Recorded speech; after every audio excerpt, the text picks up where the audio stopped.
आज सब कोई करता आनंद उड़ना समाये रे नोबल शरणाई ढोल हेलदी बजाइए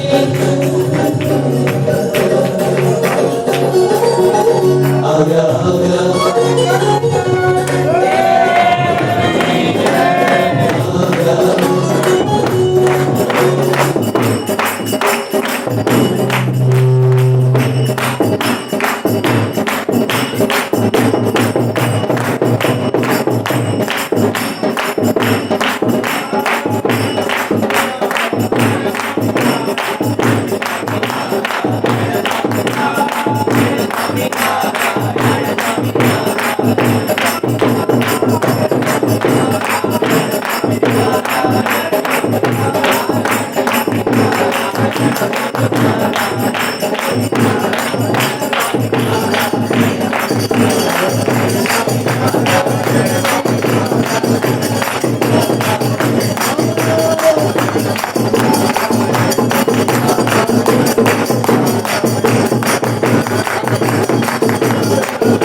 मंगलमूर्ति महाप्रभु श्री सहजानंद सुखरूप भक्ति धर्म शुद्ध श्री हरि समरू सदा अनु वाला हरिभक्तो प्लीज તમારું સ્થાન ગ્રહણ કરી લો આગળ થોડી જગ્યા આગળ જગ્યા પૂરા પાઈ દીધી અરે બેસ વાળી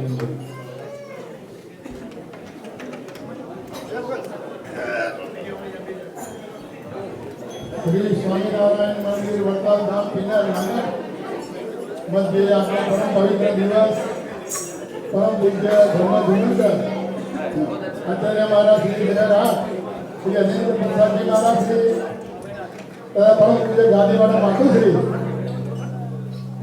અને આપણા સોમનાથ વાલા એવા લાડીલા લાલ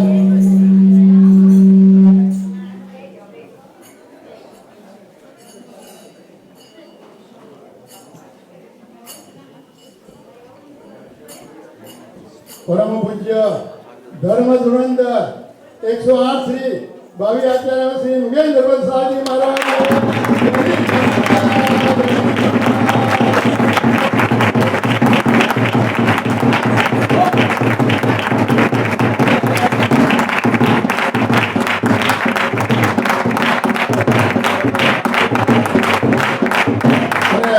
सभा में विराजमान परम पूज्य मोटा भोजी महाराज श्री ने पण खूब घड़ी खम्मा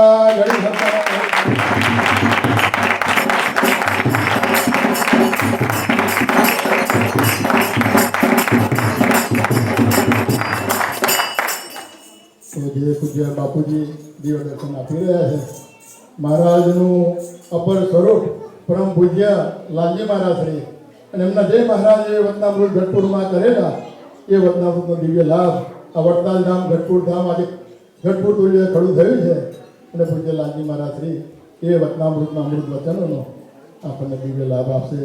તો આજે 3 દિવસનો ઉત્સવ છે એના મુખ્ય યજમાન અને પહેલાં તો આપણા મંદિરના પ્રમુખશ્રીને વિનંતી કરીએ કે પરમ પૂજ્ય લાલજી મહારાજનું ફૂલહારથી સ્વાગત કરે. આવો ઘનશ્યામભાઈ.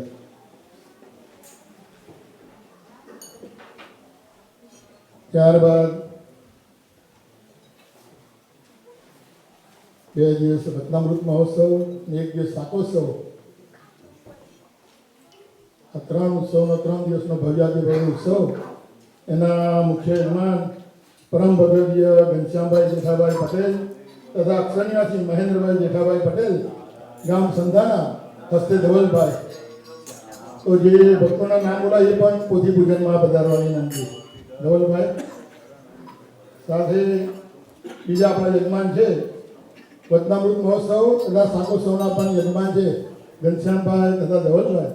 તથા બીજા યજમાન છે પ્રાઇમ લોજિસ્ટિક હસ્તે જીતેશભાઈ રાગવાની તથા સંજયભાઈ સૌજી, એ પણ બંને ઉત્સવના યજમાન છે. આવો સંજયભાઈ તથા જીતેશભાઈ.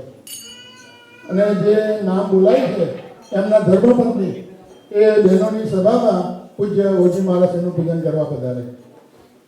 જાનીલાબેન જે બહેનો છે.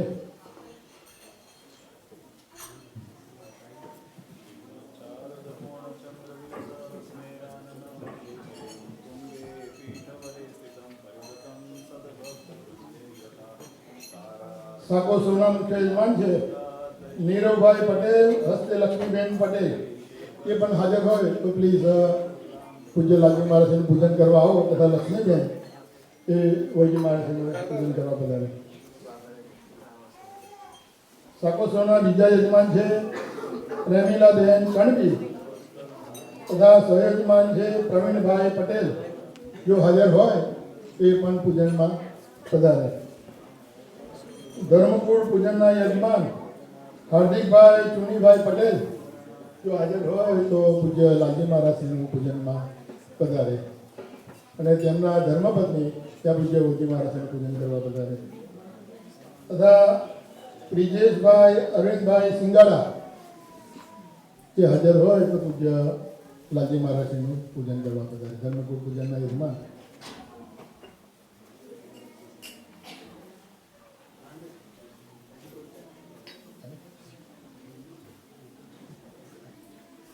ઘનશ્યામભાઈના પરિવાર જે પરિવારના સભ્યો હોય તે પ્લીઝ પૂજ્ય લાલજી મહારાજ નિગમભાઈ પૂજન કરવા પધારો. બીજા જે નામ બોલ્યા હોય બોલો. હિમલભાઈ પટેલ, હાર્દિક પટેલ,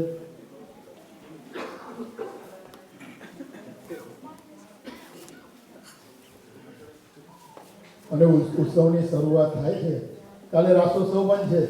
જેના ભક્તો જોડે રાસોત્સવ રાખ્યો છે. એટલે જે હરિભક્તોને આ લાભ આજે મળે છે ને ભવિષ્યમાં મળશે ખરો. હું ના નથી પાડતો, પણ ક્યારે મળશે એ બાપજી જાણે મહારાજ જાણે. ધનુર્માસમાં અનેક સત્સંગના કાર્યક્રમો શાકોત્સવો હોય એટલે આ લંડન મંદિરે આપણને લાભ મળે. આપણો અતિ દિવ્ય લાભ મળે છે.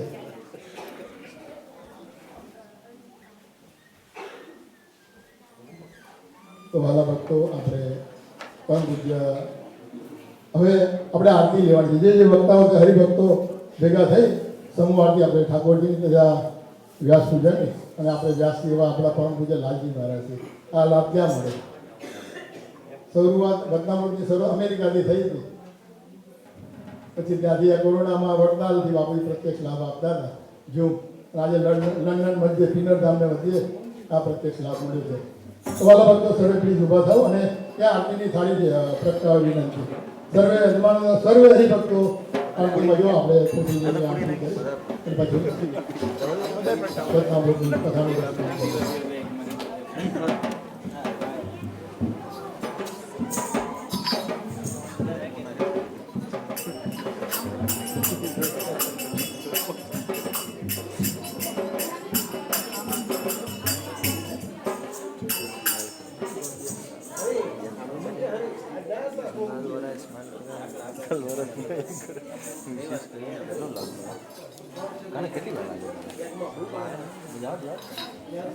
આ બાજુ લાઈનમાં આગળ આપવા જાવ તો બધા બોલો શ્રી લક્ષ્મી નારાયણ દેવ આરતીમાં સર્વે ઉપર જોડાવા વિનંતી. ઠાકોરજીને ઉધીજીને અને ધર્મગુરુની ત્રણ આરતી એક સાથે વાલા સર્વે ભક્તો આરતીમાં જોડાવા વિનંતી.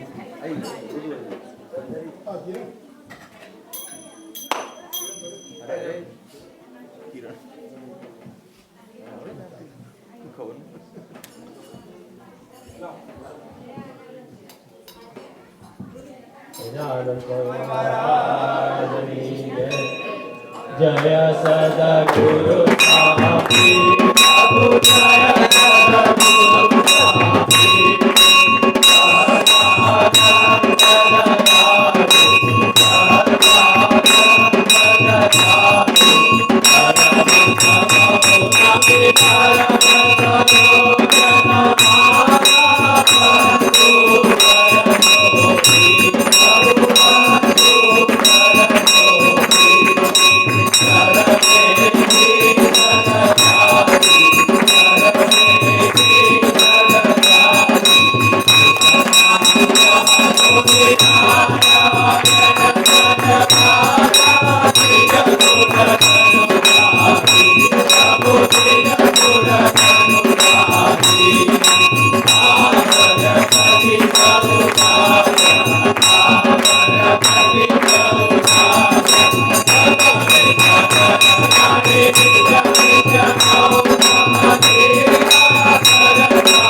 साथी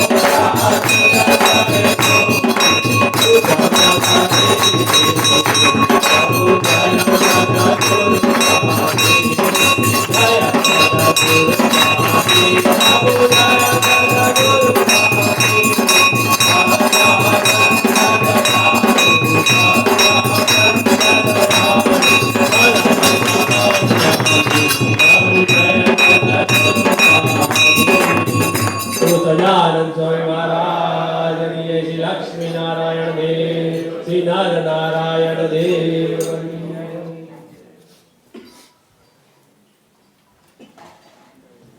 सर्वै भक्त पोतपोताનું સ્થાન ગ્રહણ કરે.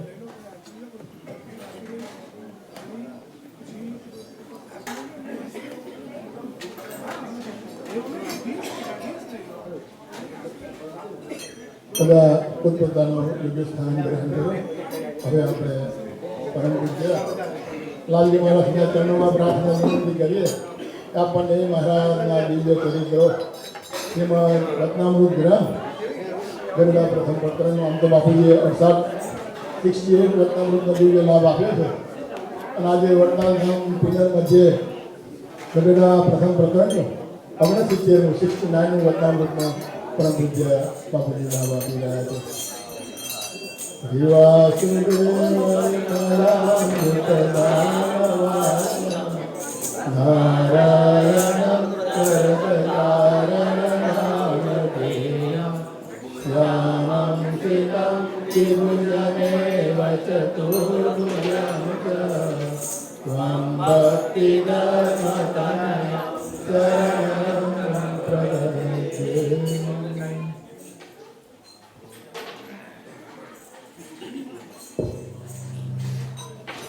बोलो श्री स्वामीनारायण भगवान की जय. શ્રી હરિ કૃષ્ણ મહારાજની જય, શ્રી લક્ષ્મીનારાયણ દેવની જય, શ્રી નરનારાયણ દેવની જય, શ્રી ગોપીનાથજી મહારાજની જય, શ્રી રાધારમણ દેવની જય, શ્રી મદન મોહનજી મહારાજની જય, શ્રી કષ્ટભંજન દેવની જય, શ્રી વિઘ્ન વિનાયક દેવની જય, શ્રી સિદ્ધેશ્વર મહાદેવની જય. ભવસંભવ ભીતિ ભેદનમ સુખ સંપદ કરુણાંકેતનમ વ્રતદાન તપ ક્રિયાપરમ સહજાનંદ ગુરુ ભજે સદા. વર્ણિવેશ રમણીય દર્શનમ મંદહાસ્ય રુચિરાનનાંબુજમ પૂજિતમ સુરનરોત્તમે મુદા ધર્મનંદનમઃ ઉચ્ચિંતય. ત્વં સુકાંતકૃतं કાંतं ત્વં કાંतं સર્વલોકગतं ત્વં ગતે વેદદેવત્વં ત્વં વંદે ભક્તિદાસુતમ. સર્વ અવતારી સર્વ કારણના કારણ આપણા સૌના મોક્ષદાતા ઈષ્ટદેવ ભગવાન શ્રી સ્વામિનારાયણ. સ્વામિનારાયણ સંપ્રદાય દક્ષિણ વિભાગ અધિષ્ઠાતા દેવ વડતાલવાસી શ્રી લક્ષ્મીનારાયણ દેવ હરિકૃષ્ણ મહારાજ, ઉત્તર વિભાગ અધિષ્ઠાતા દેવ શ્રી નારાયણ દેવની સ્મૃતિએ સહિત આજે વડતાલ ધામ વિનર મંદિરને આંગણે ત્રિદિનાત્મક સત્સંગ કથા વાર્તાનો શુભ અવસર આપણને પ્રાપ્ત થયો છે. વાલા ભક્તો, આપણા શાસ્ત્રોની અંદર ભગવાનના કથા ચરિત્રો સાંભળવાનો ખૂબ મહિમા વર્ણન થયો છે. શાસ્ત્રોએ લખ્યું કે હળવે પુણ્ય હોળી નહીં વળી પ્રભુ કથાનો. જીવાત્માના અનેક જન્મના જ્યારે સત્કૃત્ય ઉદય થયા હોય, પુણ્ય કર્મ ઉદય થયા હોય, ત્યારે જીવાત્માને ભગવાનની કથા શ્રવણ કરવાનો અવસર મળે છે. અને એમાં પણ કેટલા મોટા પ્રારબ્ધ હોય કે જેને ભગવાનના શ્રીમુખે નીકળેલા વચન શ્રવણ કરવાનો અવસર મળે. ભગવાનના ચરિત્રો તો જેને દર્શન કર્યા એને વર્ણન કર્યા, ઋષિમુનિઓએ, મનસંતોએ, આચાર્યોએ, અને એની કથાનું તો આપણે શ્રવણ કરતા જ હોઈએ. પણ ભગવાનના સ્વમુખે નીકળેલા વચન અને એ વચન જ્યારે ગ્રંથિત થયા હોય, મદ રૂપમ ઇતિ મદવાણી, ભગવાનનું વાણી સ્વરૂપ, વાંગમય સ્વરૂપ જેને કહેવામાં આવે, એવા સ્વરૂપનો સાક્ષાત્કાર કરવાનો અવસર મળે એ બહુ મહદભાગ્ય છે. આમ તો આપણે બધા જાણીએ છીએ કે આપણા સંપ્રદાયના ગ્રંથોની અંદર પ્રમુખ સ્થાને શ્રીમદ સત્સંગી જીવન, શિક્ષાપત્રી, વચનામૃત આદિ ગ્રંથોનું સ્થાન છે. પણ જેને ભગવાને પોતાના હૃદય સમાન ગણ્યું છે, કારણ કે એની અંદર ભગવાનના હૃદયના અભિગમ અને ભાવનો સમાવેશ છે. દેશપાલનો લેખ બંધારણીય ગ્રંથ છે, શ્રીમદ સત્સંગી જીવન ધર્મ ગ્રંથ છે, શિક્ષાપત્રી આચરણનો ગ્રંથ છે, કોડ ઓફ કન્ડક્ટ, અને વચનામૃત એ ભગવાનના હૃદયનો ગ્રંથ છે. એટલે આપણે કાયમ જ્યારે જ્યારે અવસર મળતો હોય ત્યારે વચનામૃતનું રસપાન કરતા હોઈએ છીએ. વિશેષ કરીને વચનામૃત ગ્રંથ આમ જુઓ તો 350 શાસ્ત્રનો સાર મહારાજે સરળ ભાષામાં કર્યો છે. અને અમે પણ પ્રયત્ન કરીએ છીએ કે સરળ વાતને સરળતાથી ભક્તો સુધી પહોંચાડી શકાય. પણ હંમેશા જ્યારે કોઈ શાસ્ત્ર રચાતું હોય, કોઈ પદ્ય ગદ્યના સ્વરૂપની અંદર લખતા હોઈએ, ત્યારે લેખકની અથવા તો વક્તાની થોડીક મર્યાદાઓ હોય, કારણ કે એને સમયની અંદર બાંધવાનું હોય. એને જેમ કોઈ કીર્તન રચતા હોય, પદ રચતા હોય, તો એને તાલ, માત્રા, લયની અંદર એને બાંધવું પડે, એટલે એટલું વિસ્તારીકરણ ન થાય. એમ શાસ્ત્રની અંદર રચવામાં પણ ઘણી વખત ઘણા શબ્દો સંક્ષિપ્તમાં લખ્યા હોય, માર્મિક લખ્યા હોય, કારણ કે નહીં તો વિસ્તારીકરણ કરવા જઈએ ને તો મહાન ગ્રંથને દરિયો થાય. પણ જ્યારે સમજવાનો પ્રયત્ન કરીએ ત્યારે એ વિવેક બુદ્ધિ રાખીને જ્યારે જીવાત્મા શાસ્ત્ર અને એના અર્થનો સમન્વય કરે, ત્યારે યથાર્થ રૂપમાં એ શાસ્ત્રને સમજી શકાય છે, એનો ગુણ આવે છે. આપણે વિશેષ સમય તો ભગવાનની પરાવાણી વચનામૃતને શ્રવણ કરવામાં લેવો છે. એટલે આ મહાત્માને એટલા માટે કહેવું જરૂરી છે કારણ કે જે આપણે શ્રવણ કરવા જઈ રહ્યા છીએ એની કિંમત જો આપણને સમજાશે તો એની અંદર આપણને મહત્તા એની જળવાશે તો આપણે હૃદયમાં એને સ્વીકારવા માટે કંઈક યત્ન કરશું. નહીંતર એમ થાય કે જેમ ગામના ગપાટા હોય, સાંભળ્યા ભૂલી ગયા, 2 મિનિટ મનોરંજન થઈ ગયું, આનંદ આવી ગયો, પણ અંતરમાં ન ઉતરે. એટલે આ મહિમા સહિત આપણે શાસ્ત્રનું શ્રવણ કરીએ તો ભગવાનની સ્મૃતિએ સહિત મહારાજને પ્રાર્થના કરીએ કે આપણને આ વચનામૃતના શબ્દો છે એ યથાર્થ રૂપે આપણને સમજાય. અને બધા કોરોના કાળની અંદર ઓનલાઈન જેને સત્સંગ કર્યો છે એને થોડો અનુભવ એ છે કે અમારી કદાચ કથાની શૈલી થોડી જુદી છે. અમે પેલી વાળની ખાલ ઉતારતા હોઈએ છીએ. સમજાય ને, વાળની ખાલ ઉતારવી. એટલે ઝીણવટ પડી પ્રશ્નને ઘણી વખત વિસ્તારથી સમજતા હોઈએ. જેને કથાનું અંગ, જ્ઞાનનું અંગ હશે એને સમજ પડશે. કદાચ કોઈને કંટાળો આવે તો થોડું સહન કરજો, પણ પ્રયત્ન કરજો તો એમાંથી ઘણું ખરું આપણને શીખવા મળશે. અમે પ્રયત્ન એ કરીએ કે એક વખત મહેનત કરીએ તો ભક્તો સુધી યથાર્થ રૂપે સંદેશ પહોંચી શકે. તો આપણે ભગવાનની સ્મૃતિ સહિત આપણે વચનામૃતને ગ્રહણ કરીએ, આપણે વચનામૃતનું રસપાન કરીએ. શ્રી સ્વામિનારાયણ હરે, સ્વામિનારાયણ હરે. સંવત 1876ના ચૈત્ર સુધી દ્વાદશીને દિવસે સ્વામી શ્રી સહેજાનંદજી મહારાજ શ્રી ગરડા મધ્યે દાદા ખાચરના દરબારમાં શ્રી વાસુદેવ નારાયણના મંદિરની આગળ આથમણા દ્વાર ઓરડાની ઓસરીએ ઢોલિયા ઉપર બિરાજમાન હતા અને સર્વ શ્વેત વસ્ત્ર ધારણ કર્યા હતા અને પોતાના મુખારવિંદની આગળ મુનિ તથા દેશ દેશના હરિભક્તોની સભા ભરાઈને બેઠી હતી. વાલા ભક્તો, કાયમ વચનામૃત વાંચવાનું શરૂ કરતા પહેલાં અમે કહીએ છીએ કે વચનામૃતની અંદર 2 ભાગમાં વચનામૃત લખેલું છે. પહેલું પૂર્વાર્થ અને ઉત્તરાર્થ. પૂર્વાર્થમાં જે ભગવાને કયા સ્થાને, કઈ તિથિએ, કયા મહારાજે વસ્ત્ર ધારણ કર્યા હતા વગેરેનો ઉલ્લેખ કરી અને વચનામૃતની શરૂઆત કરવામાં આવે છે. એની પાછળનું તાત્પર્ય એ છે, એક તો રેકોર્ડની દ્રષ્ટિએ આપણને ખ્યાલ આવે કે મહારાજે આ તિથિએ, આ સમયે, આ સ્થાને મહારાજે આ ચરિત્ર કરેલું છે. અને બીજો એનો હેતુ એ રહેલો છે કે મન આપણું ચંચળ છે અને અનેક પ્રકારના વ્યવહાર વિટમણાઓની અંદર વીંટળાયેલું છે. એટલે શરીરથી આપણે અહીં આગળ ઉપસ્થિત હોઈએ પણ મન આપણું ક્યાંકનું ક્યાંક કરતું હોય, ગમતું હોય. એટલે શાસ્ત્રકારો એ મનની એકાગ્રતા કરવાને માટે આપણે પૂજા કરીએ ને ત્યારે મહાપૂજાની અંદર ભૂદેવ જ્યારે કર્મકાંડ કરાવતા હોય, કર્મની શરૂઆત કરાવે એટલે એમાં મંગળાચરણ કરે અને પછી ચિત્ત વૃત્તિ નિરોધાય શાંતિ સુક્તમ પઠેત એમ કરીને શાંતિ સુક્તનું પાઠ કરે. ચિત્ત વૃત્તિ નિરોધાય, ચિત્ત અને વૃત્તિઓ એટલે જે આપણી ઇન્દ્રિયો છે અને મનની વૃત્તિ છે એ જે જગતના વિષયોની અંદર ખૂટી હોય એને ત્યાંથી નિરોધ કરી અને ભગવાનના સ્વરૂપની અંદર એકાગ્ર કરવાને માટે જે કર્મ કરવા જઈ રહ્યા છીએ, જે આપણે કર્મકાંડ અથવા પૂજન કરવા જઈ રહ્યા છીએ એની અંદર મનોવૃત્તિ પોરવાય ત્યારે એ કર્મ સાર્થક થાય. અને એટલા માટે આપણી મનની વૃત્તિઓને જગતમાંથી પાછી વાળીને ભગવાનના સ્વરૂપમાં પોરવાય. એટલે પૂર્વાર્થની અંદર ભગવાને જે વસ્ત્ર અલંકાર ધારણ કર્યા હોય, ક્યાં સ્થાને મહારાજ બિરાજમાન છે વગેરેનું વર્ણન કરીએ છીએ. અને આપણે પણ મનોમય આજે જેમ હમણાં અમારે નારાયણભાઈએ વાત કરી કે આજે લંડન કિનરમાં નથી આપણે બેઠા, પણ દરબારગઢની અંદર વાસુદેવ નારાયણના ઓરડાની આગળ ભગવાન શ્વેત વસ્ત્ર ધારણ કરીને બિરાજમાન છે અને ભગવાનના મુખારવિંદ આગળ મુનિ તથા દેશ દેશના હરિભક્તોની ત્યાં સભા ભરાઈને બેઠી છે. અને એ દરબારગઢના અક્ષરધામના મધ્યની અંદર આપણે પણ પાછળની હરોળમાંથી બેઠા છે એવી કામના કરજો.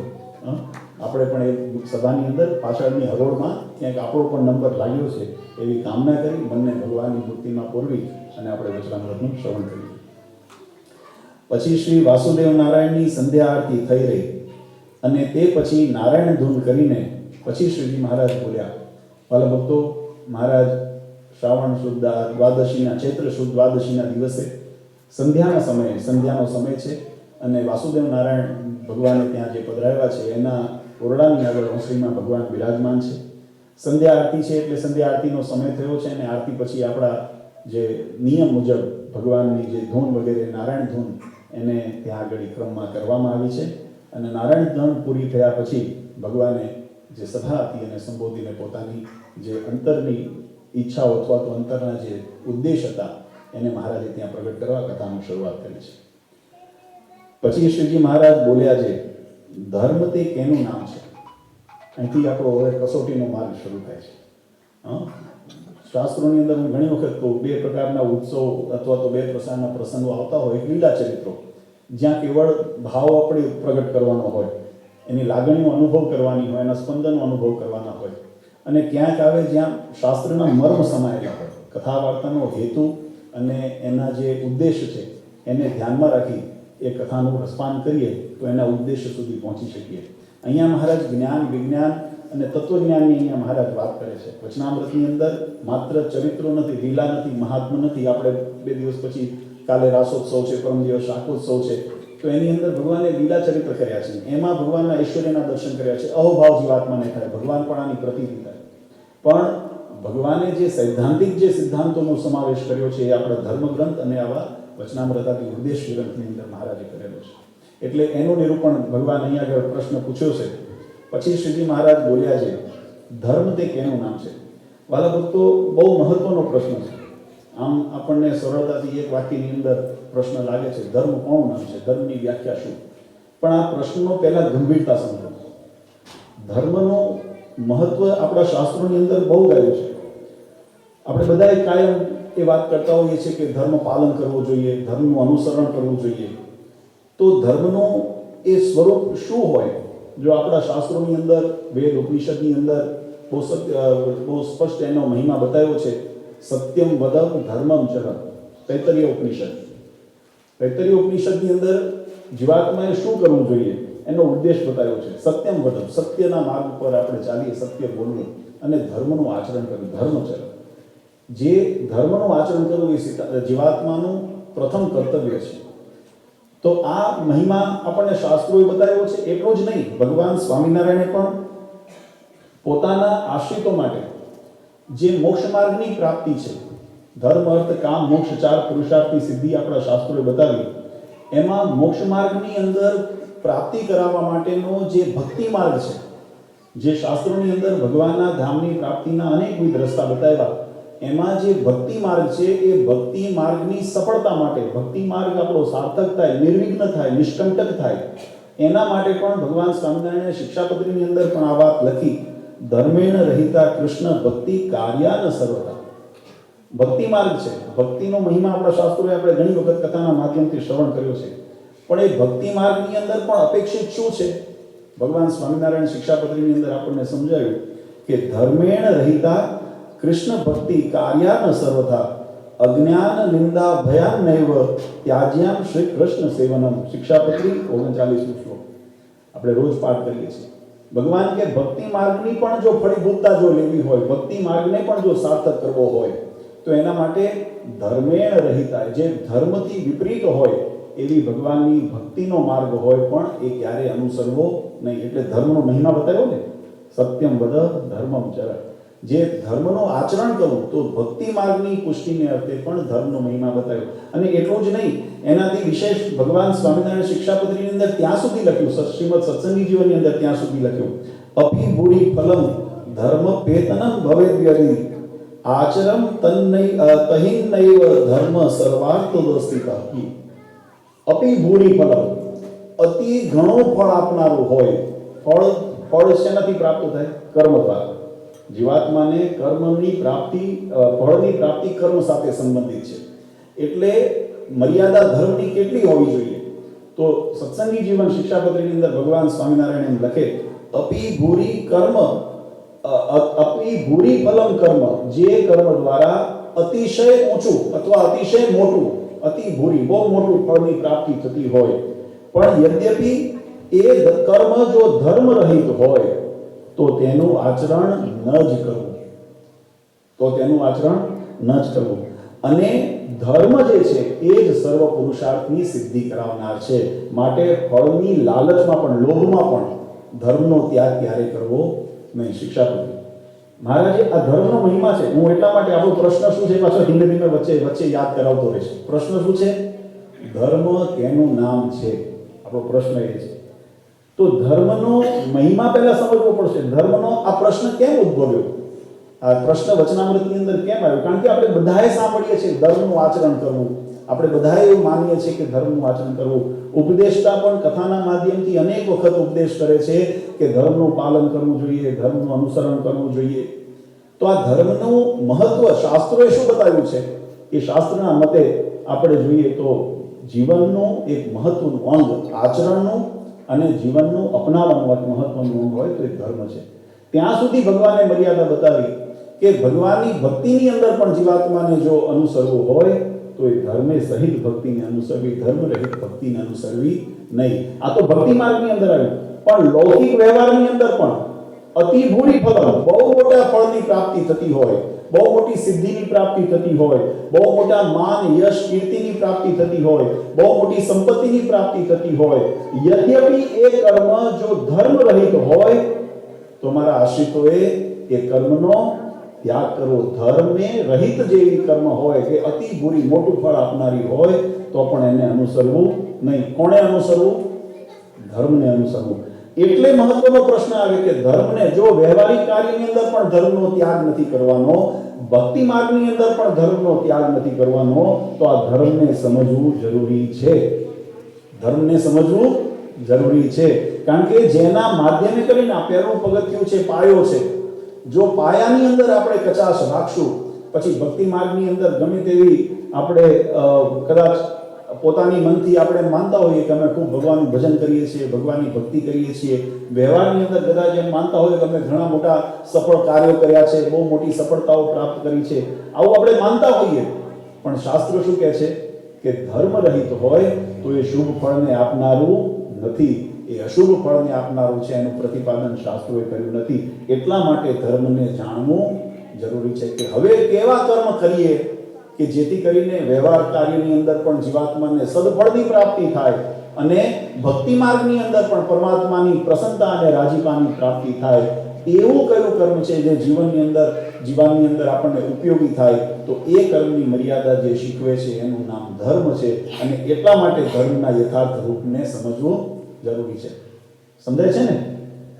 કંટાળો આવે તો હાથ ઊંચો કરજો, આપણે વચ્ચે કંઈક બીજું લઈશું. કારણ કે મારો વિષય હું બહુ સિરિયસલાથી ભણાવું છું, બરાબર, અને હું હોમવર્ક ઘણું કરીને આવું છું એના માટે કે જેથી કરીને તમને કોઈ વસ્તુનો સંશય ન રહી જાય, કોઈ શંકા ન રહી જાય. એટલે મહત્વતાથી શરૂ કરીએ આપણે. ધર્મનો પ્રશ્ન આપણો અહીંયા જ છે, ધર્મ તે કેનું નામ છે, બરાબર. પણ એ પ્રશ્નને સમજતા પહેલા પ્રશ્ન કેમ ઉદ્ભવ્યો એનો મહિમા સમજવો જરૂરી છે. કારણ કે તમારા પુનઃ સંક્ષિપ્તમાં સાર જો સમજીએ તો આ પ્રશ્ન એટલા માટે મહત્વનો બને છે કે પોતાના ભક્તિ માર્ગની સફળતા માટે કે વ્યવહાર માર્ગની સફળતા માટે, જીવન યાત્રા માટે જો શુભ ફળની પ્રાપ્તિ જોઈતી હોય તો ધર્મને અનુસરીને જ પ્રાપ્ત થાય છે. અધર્મથી ક્યારેય શુભ ફળની પ્રાપ્તિ થતી નથી. માટે ધર્મને સમજવો અત્યંત જરૂરી છે. અને એટલા માટે મહારાજે, એટલે મેં કીધું ને કે જ્યારે શાસ્ત્ર રચાતું હોય, કીર્તન રચાતા હોય, ત્યારે એની મર્યાદાઓની અંદર એને સંક્ષિપ્તની અંદર લખવામાં આવે. જ્યાં જરૂર પડે થોડું ઘણું વિસ્તરીકરણ પણ કર્યું હોય, પણ એની પાછળનો પ્રાસ હંમેશા રહેલો હોય. કોઈ આમ હવામાંથી વસ્તુ આવીને નથી લખાતી, કોઈ હવામાંથી વસ્તુ આવીને નથી બોલાતી. એની પાછળનો ક્યાંક પૂર્વાપરનો સંબંધ રહેલો છે, એની પાછળનો કંઈક હેતુ રહેલો છે, એની પાછળનો ઉદ્દેશ રહેલો છે. તો આ પ્રશ્નની પાછળનો ઉદ્દેશ આપણે જોઈએ તો જીવાત્મા, હું કાયમ દરેક વચનામૃત માટે આ સિદ્ધાંત અપનાવું છું કે વચનામૃત આદિ ગ્રંથો અથવા તો ભગવાનના જે પણ સદગ્રંથો છે, શાસ્ત્રો છે, એનો ઉદ્દેશ એક જ છે કે જીવાત્માને પરમાત્માની પ્રાપ્તિ કરાવી છે, મોક્ષ પદની પ્રાપ્તિ થાય, એનો પરમ ઉદ્દેશ છે. એ ઉદ્દેશને સફળ કરવાને માટે જે માર્ગ જ્યાં જ્યાં નિરૂપણ કરવા યોગ્ય લાગ્યા ત્યાં શાસ્ત્રોએ એને નિરૂપણ કર્યા છે. એટલે ઉદ્દેશ આપણા માટે ક્લિયર છે કે જીવાત્માને જીવનને સફળ કરવું છે, બંને રીતે, ભૌતિક રીતે અને આધ્યાત્મિક રીતે. ભક્તિ માર્ગની અંદર પણ, વ્યવહારિક માર્ગની અંદર પણ, બંને રીતે જીવાત્માને સફળ થવું હોય તો એના માટેનું પરમ આશ્રયનું સ્થાન છે એ ધર્મ છે. હવે એ પ્રશ્ન આપણને થાય એટલે મનની અંદર બીજો પ્રશ્ન ઉઠે કે ધર્મ તે શું છે? કારણ કે ધર્મને અનુસરવું, ધર્મને આચરણ કરવું એવું આપણે સમજ્યા, મહિમા સમજ્યા. ધર્મે રહિત ભક્તિ ન કરવી, ધર્મે રહિત વ્યવહાર ન કરવો, એ આપણે સમજ્યા. તો હવે આ ધર્મનું સ્વરૂપ પણ સમજવું પડશે ને કે ધર્મ કોણે કહેવાય. તો ધર્મનું સ્વરૂપ, અને આ પ્રશ્ન છે ને વાલા ભક્તો વધારે ત્યારે આપણને ગૂંચવણ ઊભી કરે.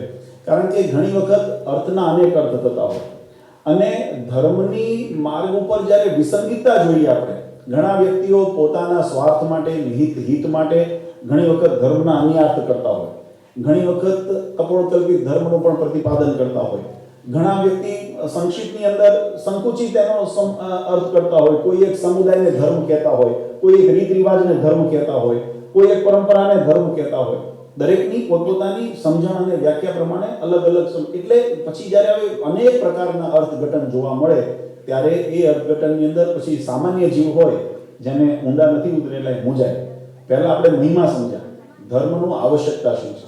ધર્મની આવશ્યકતા શુભ ફળની પ્રાપ્તિ માટે છે અને એ શુભ ફળ આધ્યાત્મિક માર્ગ, ભૌતિક માર્ગ, દરેક રીતે વ્યવહાર માર્ગની અંદર આપણને ઉપયોગી છે. એટલે આ ધર્મનું સ્વરૂપ સમજવું પડે. પણ જ્યારે વિવિધ આપણને અર્થઘટનો જોવા મળતા હોય અથવા તો એના જ્યારે અલગ અલગ આપણને પ્રાસ જોવા મળતા હોય ત્યારે મનુષ્ય જીવનની અંદર નાના મોટા સંશય થાય, દુવિધા થાય. ઘણી વખત ખોટા રીતિ રિવાજોને ધર્મ કહેવામાં આવે છે. જેમ અમુક પરંપરાઓ થઈ ગઈ, કોઈ ખોટા રીતિ રિવાજ, કોઈ મનસ્વી પોતાની માનસિક વિકૃતતાને કારણે અથવા તો સ્વાર્થને કારણે કોઈ અનર્થ અર્થ કરી દીધો, પછી એની પરંપરાઓ થઈ, જેમ હિંસા આદિ કરતા, યજ્ઞના નિમિત્તે હિંસા વગેરે કરતા. તો એને પોતાના અથવા તો પરિસ્થિતિને આધીન કોઈ વસ્તુનું વર્ણન થયું, પછી એને કોઈએ ધર્મની અંદર ખપાવી દીધું અને ધર્મની અંદર પછી પહેલા દીકરીઓને દૂધ પીતા કરતા, સતી પ્રથાઓ હતી. આ બધી જે શાસ્ત્રોની અંદર જે તે સમય ઘટના ઘટી હશે, પણ એ ઘટનાની પાછળના પૂર્વાપરના સંબંધ અન્ય હોય, પણ એ સંબંધમાંથી જે કુરિવાજ જન્મ્યા એને પછી ધર્મનું નામ આપી દે. આ બધી વિસંગતતાઓ છે. એટલે ધર્મનું મૂળ સ્વરૂપ સમજવું છે કે ધર્મનું સ્વરૂપ જો શુદ્ધ સમજાશે તો આપણને આચરણની અંદર આપણને અનુકૂળતા થાય અને જ્યારે આવી વિસંગતતા થાય ત્યારે આપણને દુવિધા ન થાય. એટલા માટે જીવાત્માને જ્યારે મૂંઝવણ હોય કે હવે આ બધા જાત જાતના ધર્મ કીધા તેમાં કયા ધર્મને સમજવું, કયો ધર્મ પાલન કરવું, આપણને ઘણી વખત મૂંઝવણ થતી હોય છે ને. એટલે એના સમાધાન માટે મહારાજે વચનામૃતમાં અહીંયા ધર્મનું સ્વરૂપ લાવ્યા. વચનામૃતમાં મહારાજ કહે કે ધર્મનું સ્વરૂપ, ધર્મ કોને કહેવાય તમે સમજી લો. આ બેઝિક જ્ઞાન છે. પછી આ બેઝિક સિદ્ધાંતને જ્યાં જ્યાં જરૂર પડે ત્યાં તમે ફિટ કરો એટલે તમને એ વિષય ક્લિયર થતો જાય. ભક્તિ માર્ગની અંદર ધર્મ શું કહેવાય, જ્ઞાન માર્ગની અંદર ધર્મ શું કહેવાય, આત્મનિષ્ઠાનો ધર્મ શું કહેવાય, વૈરાગ્યનો ધર્મ શું કહેવાય, આ બધા જે સિદ્ધાંતો છે. પણ ધર્મની મર્યાદા જો સમજશો, વ્યાખ્યાનો બેઝિક સમજશો તો દરેક જ્યાં જ્યાં એને એપ્લિકેબલ તમે કરશો ત્યાં તમને ત્યાંનો વિષય ક્લિયર થશે. ખ્યાલ આવે છે? પૂછતો રહીશ થોડી વાર, એટલે કદાચ કોઈને ઊંઘ આવી હોય જાગૃત થઈ જાવ. તો પછી મહારાજે એટલા માટે અહીંયા પ્રશ્ન પૂછ્યો છે કે ધર્મ તે કેનું નામ છે. હવે આનો ઉત્તર ગોતવાનો છે. આ પ્રશ્ન છે, આ પ્રશ્નનો ઉત્તર આપણે ગોતવાનો છે. પણ એ ઉત્તર ક્યાંથી ગોતવાનો છે, શેને આધારે ગોતવાનો છે, એ પણ મહત્વનો પ્રશ્ન આવે ને. પ્રશ્ન મહત્વનો છે, લાગ્યો કે ન મહત્વનો લાગ્યો? જો પ્રશ્ન મહત્વનો હોય તો એનો ઉત્તર પણ મહત્વનો જ હોય, અને જો ઉત્તર મહત્વનો હોય તો એનો સોર્સ ઓફ ઇન્ફોર્મેશન પણ કેવું હોવું જોઈએ? સટીક હોવું જોઈએ, પ્રમાણિત હોવું જોઈએ, સ્પષ્ટ અને શુદ્ધ હોવું જોઈએ, સાત્વિક હોવું જોઈએ. અને એટલા માટે મહારાજે ઉત્તર ગમે ત્યાંથી ગોતવા ન કીધું. વોટ ઇઝ યોર ઓપિનિયન નથી પૂછ્યું. What is your opinion? અત્યારે મોટા ભાગે શું થાય, આ જગતની અંદર આ ચાલે છે. દરેકને પોતાનો ઓપિનિયન રજૂ કરવાનો અધિકાર છે, પણ અમુક બાબતોમાં everyone has a right to say અથવા તો પોતાના ઓપિનિયનને પ્રેઝન્ટ ધેર ઓપિનિયન. પણ એ અમુક બાબતે that opinion is not applicable everywhere. Where the question of law comes, તો law prevails. શું આવે? કાયદો ત્યાં મહત્વનો થાય, લો ઓફ ધ લેન્ડ, કે ઓપિનિયન મહત્વનો થાય? Law of the land. તો આધ્યાત્મિક ક્ષેત્રની અંદર લો ઇઝ એપ્લિકેબલ. અને લો ક્યાં છે, એનો કાયદો શું છે, એટલે એનો જે ઉત્તર ગોતવાનો છે એ ઉત્તર ક્યાંથી ગોતવાનો છે એ પણ મહારાજે અહીંયા આગળ પ્રશ્નની સાથે સાથે પૂછ્યું. પહેલી વાક્ય મહારાજે શું પૂછ્યું? ધર્મ તે કેનું નામ છે અને શાસ્ત્રની રીતિએ કરીને એનો ઉત્તર કરો. ક્યાંથી ઉત્તર કરો? શાસ્ત્રની રીતિએ. તમારો ઇન્ડિપેન્ડન્ટ ઇન્ડિવિજ્યુઅલ ઓપિનિયન નથી જોઈતો. મહારાજ કે એનો ઉત્તર, કારણ કે એ મેં કીધું ને, એનાથી શું થાય છે, વ્યક્તિ જ્યારે પોતાની બુદ્ધિને દોડાવીને અને પોતાના મનસ્વી અર્થ કરીને જ્યારે અર્થની અંદર અનર્થ અથવા તો અર્થની અંદર બીજા કોઈ ભેળસેળ કરતા હોય, ડાયલ્યુટ કરતા હોય, અતિરેક કરતા હોય, કારણ કે એવું જરૂર નથી કે દર વખતે ગૌણ જ કરતા હોય, ઘણી વખતે અતિરેક પણ કરી દેતા હોય. તો જ્યારે એવા સ્વરૂપને અતિરેક અથવા ગૌણ કરીને રજૂ કરવામાં આવે ત્યારે એનું પરિણામ એ આવે કે ધર્મના સ્વરૂપની અંદર વિસંગતતા જોવા મળે, એકરૂપતા જોવા ન મળે. અને જ્યારે એવી વિસંગતતા જોવા મળે ત્યારે જીવાત્મા મૂંઝાય કે આમાં સત્ય માર્ગ કયો છે. એટલે જે પણ અનુસરણ કરવું હોય, જે પણ નિર્ણય થતો હોય એ કોના આધારે આપણે જોવાનું છે? તો મહારાજે કીધું એનો શાસ્ત્રે કરીને ઉત્તર કરો. એટલે હવે આપણે એક અહીંયા આગળ સિદ્ધાંત સમજ્યા. ધર્મ એ સ્વરૂપ શું છે એને જાણવું છે, પણ એનો ક્રાઇટેરિયા, જેનું માપદંડ છે, એ માપદંડ પણ ભગવાને અહીંયા આગળ કીધું. શેના દ્વારા સમજવું છે? તો શાસ્ત્રના પ્રમાણરૂપ જાણવું છે. શાસ્ત્રના મતે કરીને અમારે એનો અર્થ સમજવો છે, મનસ્વી સમજવો નથી. એટલે અહીંયા આગળ મહારાજે કહ્યું. વાલા ભક્તો, હવે પહેલા આપણે આ વિષયને એક વખત થોડો ખંખોળી લઈએ, પછી આગળ વચનામૃતને જઈએ. તો પ્રશ્ન છે ધર્મનો કેને કહેવાય? હવે ધર્મનું જો પરિપૂર્ણ સ્વરૂપ જોવું હોય ને એ સ્વરૂપનો આપણે શાસ્ત્રમાંથી અર્થ ગોઠવવાનો છે. શાસ્ત્ર ધર્મની શું વ્યાખ્યા કરે છે, બરાબર? તો એના માટે આપણે ઘણા પાસાઓને એકત્રિત કરવા પડશે. ધર્મના સ્વરૂપને સમજવા માટે આપણે લગભગ 3 થી 4 એવા મુદ્દાઓ છે જેનો સમન્વય કરો ત્યારે યથાર્થ રૂપ ધર્મનું સમજાય. એમાં પ્રથમ આપણે જોઈએ તો ધર્મની ઉત્પત્તિ, ધર્મ શબ્દની ઉત્પત્તિ ક્યાંથી, કેવી રીતે થઈ, એનો અર્થ શું થાય? ઉત્પત્તિથી, કારણ કે કોઈ પણ વિષયને સમજવું હોય તો એના સંકલ્પથી શરૂઆત થાય. સંકલ્પ, પદ્ધતિ અને પૂર્ણાહુતિ. કાર્યના 3 ભાગ આવે ને, પ્રારંભ, મધ્ય અને પૂર્ણાહુતિ. એમ કોઈ પણ શબ્દને અર્થને સમજવો હોય તો એના મંગળ પ્રારંભથી શરૂ થાય. તો ધર્મ શબ્દની ઉત્પત્તિ, પછી તેના સ્વરૂપ, એના વિભાગ અને એની વ્યાપકતા, મધ્ય ભાગ. મધ્ય ભાગમાં શું આપણે સમજવું છે કે એના સ્વરૂપો કેવા છે, ધર્મના કે ડેફિનેશનની અંદર શું શું સમાવેશ થઈ શકે, એના વિભાગ કેટલા છે, એના પ્રતિવિભાગ કેટલા છે, એની વ્યાપકતા કેટલી છે, કેટલા એક્સટેન્ટ સુધી એ જઈ શકે છે, એ પણ આપણે એની આગળ ધર્મને સમજતી વખતે સમજવું પડે. અને ત્રીજું છે કે એની ફળશ્રુતિ કે એનું પરિણામ શું પ્રાપ્ત થાય છે. આ ત્રણેય વાક્યનો સમન્વય કરો ત્યારે ધર્મ યથાર્થ રૂપની અંદર જીવાત્માને સમજાય છે. હવે પ્રથમ આપણે જોઈએ તો ધર્મ શબ્દની ઉત્પત્તિ ઘણી વખત કથાઓની અંદર આપણે શ્રવણ કર્યું છે, શાસ્ત્રો પણ કીધું છે. ધર્મ શબ્દની ઉત્પત્તિ સંસ્કૃતની અંદર ધ્રુવ ધાતુથી થઈ છે. અને ધ્રુવ ધાતુનો અર્થ થાય ધ્રુવ ધાતુ. ધાતુના દરેક શબ્દની પાના ધાતુથી એના બીજ ઉત્પન્ન થતા. જેમ ભક્તિ છે ભજ ધાતુથી એ ભક્તિ શબ્દ ઉત્પન્ન છે. ધર્મ ધ્રુવ ધાતુથી શબ્દ એનો નિર્માણ થયો છે. તો ધ્રુવ ધાતુનો અર્થ થાય ધારણ કરવું. એનો અર્થ થાય ધારણ કરવું. એટલે આપણા શાસ્ત્રોએ લખ્યું ધાર્યેતિ ઇતિ ધર્મ. ધર્મનું સ્વરૂપનું ઉત્પત્તિ શું છે? ધારણ કરવું, એનું નામ ધર્મ. અહીંયા ધારણ કરવાનો અર્થ વાલા ભક્તો એ પણ સમજવા જેવો છે. ધારણ કરવું એટલે આપણે એને સ્વીકારવું. આ વ્યવહારિક કપડાં ધારણ કરવા જેવું નથી કે ભાઈ આજે પહેર્યા કાલ બદલી નાખે. ઘરેણા ધારણ કર્યા જેવું નથી. અહીંયા ધારણ કરવાનું છે આ બધા ભૌતિક, જેમ શરીર ઉપર આપણે ધારણ કરીએ છીએ, વસ્ત્ર ધારણ કરીએ, આભૂષણ ધારણ કરીએ, અલંકાર ધારણ કરીએ, બરાબર? એ શરીર ઉપર આપણે ધારણ કરીએ છીએ. જીવાત્મા શરીરને ધારે છે, બરાબર? જીવાત્માનું આવરણ શું છે? શરીર છે. એ જીવાત્મા ધારણ કરે છે. તો એ એનું બાહ્ય આવરણ છે. પણ જે અંતર્મન દ્વારા જે ધારવામાં આવે છે ને, આ ધારવામાં એટલે તૈલવાદ, પછી એની નિવૃત્તિ નથી. એવી રીતે જે ધારણ કરવું એને ધારણ કર્યું કહેવાય. ધારણ કરવાનો અર્થ સ્વીકારવું, મનથી, સમજણ સાથે, મહાત્મ સાથે એને જીવનની અંદર એને અપનાવવું, એનું નામ ધારણ કર્યું કહેવાય. એટલે માત્ર પહેરવું નહીં. કંઠી પહેરી ધારણ આપણે કહીએ સામાન્ય શબ્દની અંદર, કંઠી પહેરીએ છીએ, પણ એ કંઠી ડોકમાં જેવી પડી છે ને એવી અંતરમાં પણ આપણે ઉતરવી જોઈએ, ત્યારે એને ધારણ કર્યું કહેવાય. અહીંયા આગળ શબ્દનો અર્થ છે ધાર્યેતિ ઇતિ ધર્મ. જે ધારણ કરવું એનું નામ ધર્મ છે. તો પ્રશ્ન એ થાય શું ધારણ કરવું? આપણો પ્રશ્ન છે ધર્મ કેનું નામ છે? તો ધર્મમાં ધારણ શું કરવાનું? તો ધારણ અહીંયા જે વિચારો અને આચરણ છે, આચાર અને વિચાર એને ધારણ કરવાના છે. આ ભૌતિક માયિક પદાર્થ નથી જે આપણે બહારથી પહેરીએ છીએ. અહીંયા આધ્યાત્મિક ક્ષેત્રની અંદર ધર્મ જે છે એની વ્યાખ્યાનો અર્થ માત્ર બાહ્ય ચિહ્ન સાથે સીમિત નથી. આચરણ અને વ્યવહાર, આચાર અને વિચાર, એની જે અસર જીવાત્માના જીવન ઉપર પડે છે ને એની સાથેનો સંબંધ છે. ધારણ કરવાનો અર્થ થાય આચરણ અને વિચારની અંદર ધારણ કરવું, વિચારોની અંદર એને અપનાવવું અને એના આચરણની અંદર અપનાવવું. માત્ર બાહ્ય સમજણ વગર કે મહિમા વગર કે માત્ર બાહ્ય આડંબર વગર. પહેલાના જમાનામાં આપણે ઘણી વખત એવું જોતા કે હફસીઓ આવતા પેલા જે ગાંજાનું બધું સેવન કરતા ને મોટી મોટી રુદ્રાક્ષની માળા પહેરતા ને જટાઓ રાખતા, આવું બધું લઈને પડતા. તો એ જે હતા એ મહિમાથી ધારણ નહોતા, એની પાછળનો એટલે એને ધારણ કરી ન કહેવાય. પછી એમ કહેવાય કે ધર્મ ધારણ કર્યો છે, તેવું નથી. એ શરીરથી માત્ર ઉપલો આવરણ નથી, એને અંતર્મનથી જે જીવાત્મા પોતે એનો સ્વીકાર કરે ત્યારે એને યથાર્થ રૂપે ધારણ કરી કહેવાય. બરાબર સમજાણું ને? તો આપણે શું ધારણ કરવું એવો પ્રશ્ન આવે તો મનુસ્મૃતિની અંદર લખ્યું છે અખિલ વેદ ધર્મ મૂલમ.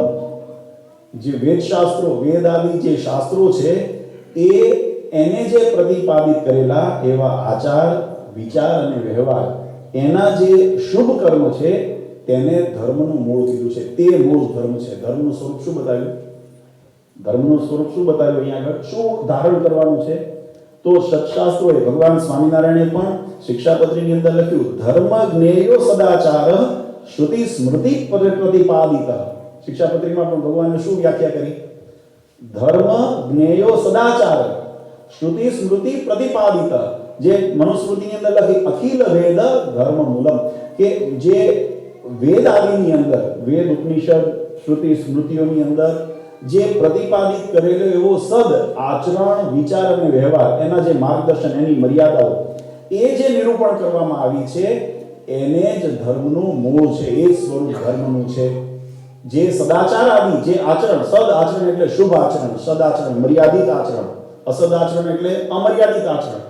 બરાબર? તો જે સદાચરણ, પુણ્ય કર્મ જે શાસ્ત્રોએ કીધા છે એવા કયા કર્મ?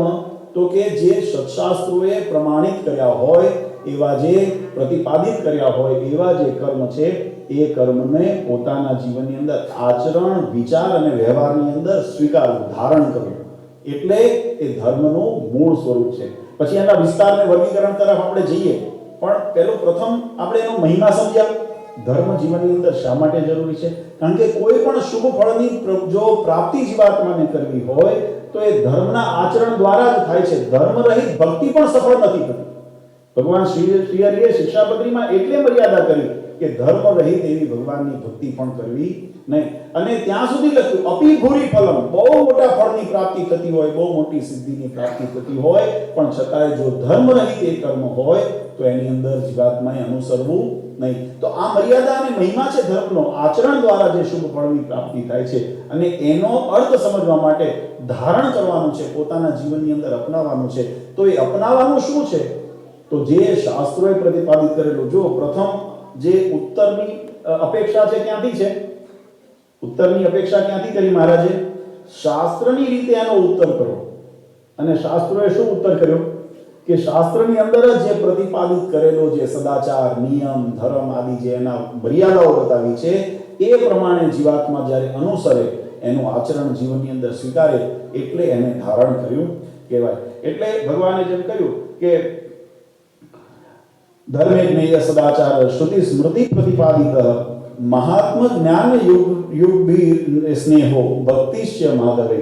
ભગવાને ભક્તિનું પણ સ્વરૂપ બતાવ્યું કે મહાત્મ જ્ઞાને યુક્ત એવી જે પરમાત્માની અંદર અતિ અનુરાગ, ભૂરી સ્નેહો, ભૂરીનો અર્થ થાય અતિશય, અતિશય સ્નેહ હોય ભગવાનની અંદર, અતિશય જ્ઞાન મહાત્મ્ય સહિત અતિશય ભગવાનના સ્વરૂપની અંદર સ્નેહ કરો, એનું નામ ભક્તિ છે. તો ભક્તિનું સ્વરૂપ મહારાજે બતાવ્યું, ધર્મનું સ્વરૂપ પણ શિક્ષાપત્રીની અંદર બતાવ્યું. ધર્મો જ્ઞેય સદાચાર શ્રુતિ સ્મૃતિ પ્રતિપાદિત. જે ભગવાને શ્રુતિ સ્મૃતિ આદિની અંદર પ્રતિપાદન કરેલું છે, જે વેદની અંદર પ્રતિપાદન કરેલું છે, જે શાસ્ત્રોની અંદર પ્રતિપાદિત કરેલું છે, એવો આચરણ, વિચાર અને વ્યવહાર એને જીવનની અંદર ધારણ કરવું, એને જ ધર્મ કહેવાય. જો એનાથી વિપરીત કોઈ પણ કર્મ હોય, અતિ ભૂરી ફળ આપનારું હોય, મોટું ફળ આપનારું હોય, અથવા આપણા મને કદાચ સારું હોય તો પણ એ ધર્મ થતો નથી. અત્યારે દુનિયાની અંદર ગમે તેટલા મોટા એડવર્ટાઇઝ કરીને પોતાના પ્રોપેગેન્ડાનો પ્રચાર કરી નખાય અને કરનારા કરતા હોય છે, પણ એને ધર્મ કહેવાશે નહીં, એને સદાચાર કહેવાશે નહીં. પોતાની રીતે કદાચ મનસ્વી અર્થ કર્યો હોય શાસ્ત્રનો તો પણ એને ધર્મ ગણાશે નહીં. પ્રમાણ પાછું આપે શાસ્ત્રનું, શિક્ષાપત્રીનું જ આપશે, વચનામૃતનું જ આપશે, ભાગવતજીનું જ આપશે, વેદનું જ આપશે, ઉપનિષદનું જ આપશે, પણ એનો અર્થ મનસ્વી જો કર્યો હોય, પોતાના અનુકૂળતા પ્રમાણે જો અર્થ કરી દીધો હોય, ફેરવ્યો હોય, તો પણ એને ધર્મ કહેવાય નહીં.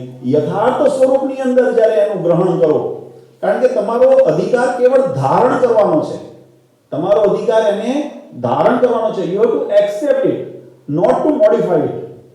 તમને સમજાય છે? ધર્મને when you have to accept it, you have to accept it as it is.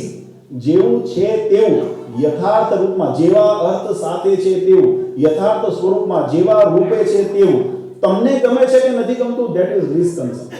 It is not important. કારણ કે દરેક વ્યક્તિ જો પોતાના ગમતાને અનુસાર એના પરિભાષા અલગ કરી નાખે, પોતાની અનુકૂળતા પ્રમાણે પરિભાષા અલગ કરવા માંડે, તો ધર્મનું અસ્તિત્વ રહે નહીં. જો અહીંયા એક સ્પષ્ટીકરણ કરું, પાલન કરવાની ક્ષમતા ઓછી વધતી હોઈ શકે. કોઈ અતિ દ્રઢતાથી પાલન કરતું હોય, કોઈ ખબરદાર થઈને પાલન કરતું હોય, કોઈ એટલું દ્રઢ ન રહી શકતું હોય, પણ એ પાલન કરવાની મર્યાદા છે, કેટલું તમે એક્સેપ્ટ કરો છો. But that doesn't mean you can change the original. You cannot adopt it. That is up to you. But you cannot change the original. Original જે સ્વરૂપ છે, જેનું મૂળ સ્વરૂપ છે, જેનું યથાર્થ સ્વરૂપ છે, એ તો એ જ રૂપમાં હોવું જોઈએ. અને you have to try to get it. જીવાત્માએ શું ટ્રાય કરવું જોઈએ કે એ જે મૂળ સ્વરૂપમાં છે એ સ્વરૂપની અંદર જ આપણે ધારણ કરીએ, એટલા સ્વરૂપની અંદર આપણે પોતાના જીવનમાં ઉતારીએ. એટલે ધર્મનો જે અર્થ છે અહીંયા આગળ શાસ્ત્રની અંદર જોયું. બીજું હજુ એનો ભાગ, આ તો ધર્મનો જે હેતુ છે એની ઉત્પત્તિ આપણે જોઈ. ધર્મ ક્યાંથી કેવી રીતે આવ્યું, ધારણ કરવું એનું નામ ધર્મ છે. શું ધારણ કરવું, તો સત્શાસ્ત્રોએ પ્રતિપાદિત કરેલી મર્યાદાઓ છે, મહિમા છે, આચરણ વિચાર અને જે વ્યવહાર છે, એવો જે ધારણ કરવાનો જીવનમાં, એનું નામ ધર્મ છે, એની ઉત્પત્તિ છે. હવે એની વ્યાપકતા જોઈએ, એના વિભાગો જોઈએ. તો ધર્મ શાસ્ત્રોની અંદર મૂળતઃ ધર્મનું વૃક્ષ એક જ છે. ઝાડ આપણે જોઈએ ને, એક ઇમેજિન કરો, હું તમને ખાલી એક્ઝામ્પલ આપું છું, વાત સમજાય એવી રીતે. તમે કોઈ વૃક્ષને ઇમેજિન કરો તો વૃક્ષ આખું જે છે એ આખું વૃક્ષ છે, એક જાતનું ઝાડ છે. એ આખું જેની અંદર ઝાડ છે, એમાં થડથી લઈ, મૂળથી લઈ, ડાળખીઓ, પાંદડા અને ફળ સુધી એની વ્યાપકતા રહેલી છે. પણ વૃક્ષ કોઈએ તો એ આખું એની અંદર સમાવેશ થાય. ખાલી પાંદડાને વૃક્ષ કહેવાશે નહીં, ખાલી મૂળ હોય તો એને વૃક્ષ કહેવાશે નહીં, ખાલી થડ હોય એને વૃક્ષ કહેવાશે નહીં, ખાલી ફળ હોય એને વૃક્ષ કહેવાશે નહીં, ખાલી ફૂલ હોય એને વૃક્ષ કહેવાશે નહીં. એટલે ધર્મ જે શબ્દ છે એ dharma is in totality in whole. એ પોતે પોતાની અંદર સંપૂર્ણ છે, જેને આપણે સનાતન ધર્મ કહીએ છીએ, જેને આપણે સનાતન વૈદિક ધર્મ કહીએ છીએ. એ ધર્મ પોતાની અંદર જ પોતાનું મૂળ સ્વરૂપ છે. એટલે ધર્મ મૂળતઃ એક છે.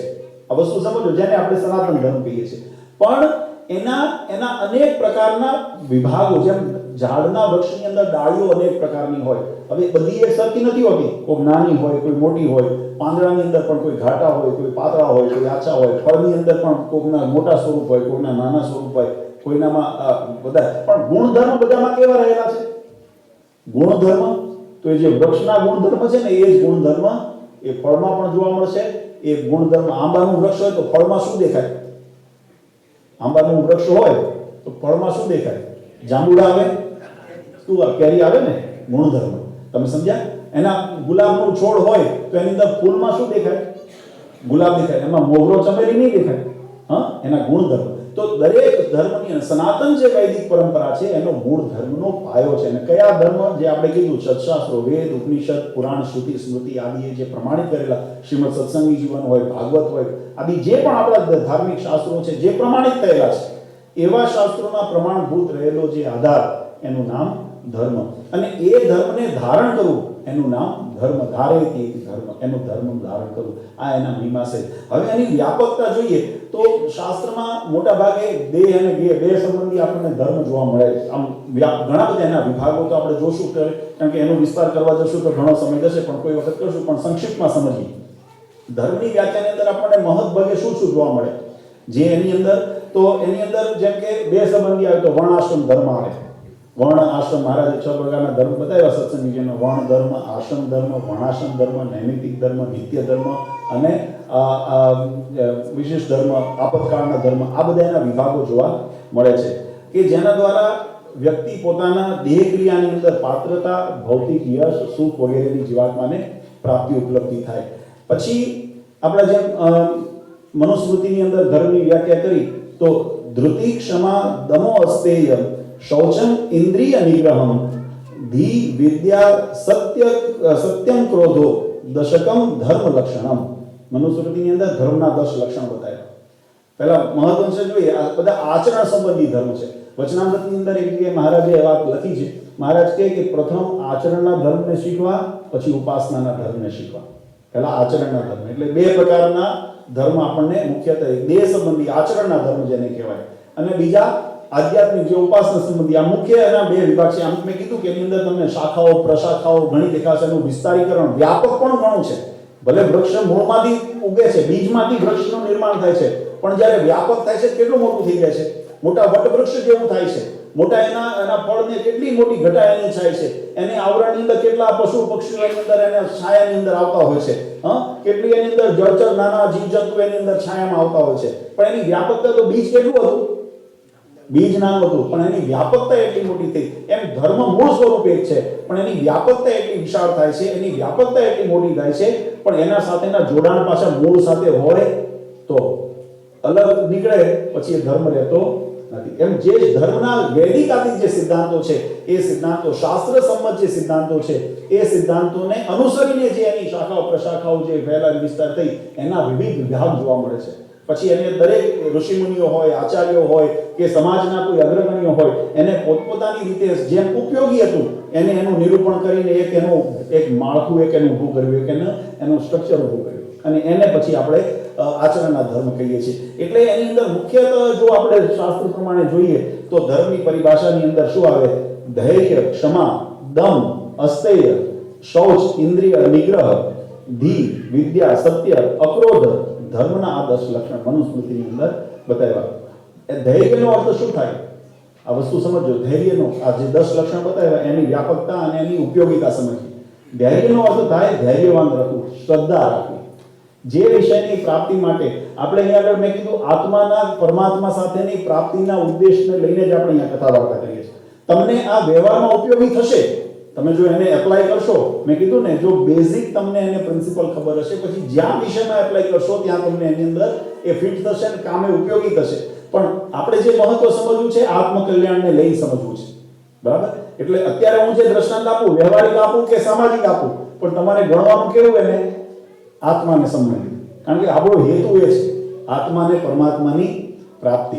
એટલે એ હેતુને લગીને એટલે દ્રષ્ટાંતને સમજવા માટે આપણે સરળ કરીએ તો ધૈર્યનો અર્થ છે ધૈર્યવાન રહેવું, શ્રદ્ધા રાખવી.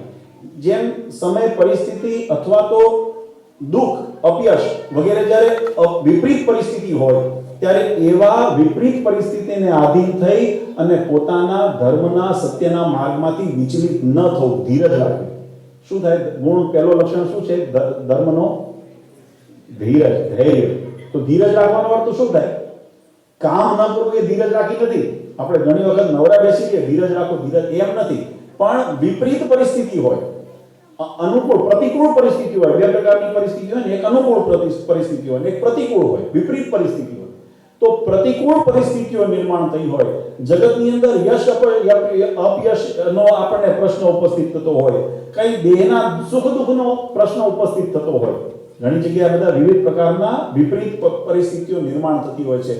ત્યારે શાસ્ત્રો શું કહે છે કે એવા વિપરીત સમયની અંદર પણ જે સત્ય અને ધર્મનો માર્ગ છે એને પકડી રાખવો, એની અંદર વિચલિત થઈને ધર્મનો માર્ગ મૂકી ન દેખવું, એની ધીરજ રાખો, વિશ્વાસ રાખો પરબ્રહ્મ ઉપર. પરસોત્તમ નારાયણ પોતાના આરાધ્ય ઇષ્ટદેવ ઉપર વિશ્વાસ રાખી અને ધીરજતાથી પોતાનું કર્મ કરવું, એટલે ધૈર્ય.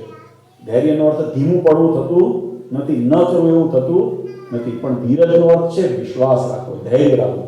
પછી બીજો એનો ગુણ છે ક્ષમા. આપણે ઘણી વખત જીવનની અંદર જાણે અજાણે એવા કર્મ થતા હોય અથવા તો કોઈના દ્વારા એવા કર્મ થયા હોય અને એ કર્મના પોતાના પૂર્વ કર્મને ધ્યાનમાં રાખી અને પછી એ દ્રષ્ટિની અંદર હે ભાવ, તિરસ્કૃત ભાવ આપણને થઈ જતો હોય. ઘણી વખત આપણા પોતાના કર્મ દ્વારા થતો હોય, આપણાથી કોઈ એવું અયોગ્ય આચરણ થઈ ગયું હોય એટલે આપણા પોતાના પ્રત્યે આપણે અંદર ગ્લાનિ અનુભવતા હોઈએ, બરાબર? કોઈએ બીજાએ કર્યું હોય તો આપણે એના તરફ હે દ્રષ્ટિથી જોતા હોઈએ કે આ અતિ ખોટું કામ કર્યું છે અથવા તો ખરાબ કામ કર્યું છે, એવો હે દ્રષ્ટિથી. અહીંયા મહારાજે કેવો ગુણ કીધો? ધર્મનું બીજું લક્ષણ ક્ષમા. પોતાને જો પોતાની ભૂલ સમજાય અથવા તો અન્યને જ્યારે પોતાની ભૂલ સમજાણી હોય ત્યારે એને પોતાની ભૂલ સુધારવાનો જો પશ્ચાતાપ થતો હોય અને ભૂલ સુધારવા પ્રયત્ન કરતા હોય તો એને ક્ષમા કરવો.